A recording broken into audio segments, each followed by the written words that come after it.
কে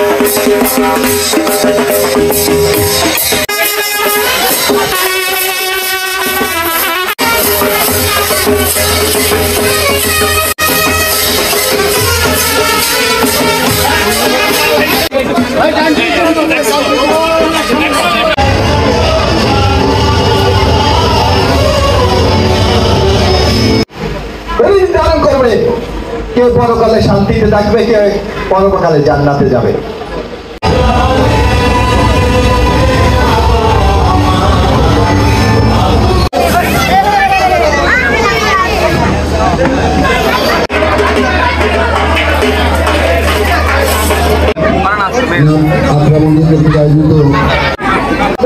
যোগ্যতার নীতি, যাকে দিলে দেশ শান্তিতে থাকবে, যাকে দিলে দেশে অশান্তি তৈরি হবে না, যাকে ভোট দিলে আগামী দিনে বাংলাদেশ একটা স্পেশাল বাংলাদেশ তৈরি হবে, সেই বাংলাদেশ আমরা আগামী দিনে দেখতে চাই।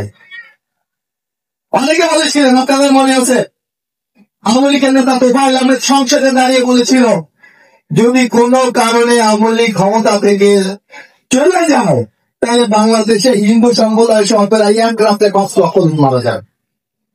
আপনাদের অনেকে শুনেছেন না, তিনি তো দেখেন খবরের পত্রিকা বলেন। আমি আপনাদেরকে জিজ্ঞাসা করতে চাই, সে পত্রিকা পালিয়ে তো এবং বাংলাদেশে কি মারা গেছে? বিএনপির মতো দলের দল সেই দায়িত্বটি বাংলাদেশে পালন করেছে। 5ই আগস্ট, 6ই আগস্ট, 7ই আগস্ট, 8ই আগস্ট, এই 4 দিন বাংলাদেশের কোন সরকার ছিল না। তখন আপনাদের ইচ্ছা মনে আছে, আপনাদের ভূমিকার পাহারা দিয়েছে, এই আমাদের নেতা কর্মী সমর্থক আছে, আপনাদের বাড়ি পাহারা দিয়েছে, মন্দির পাহারা দিয়েছে, আপনাদের ব্যবসা প্রতিষ্ঠান রক্ষা করেছে।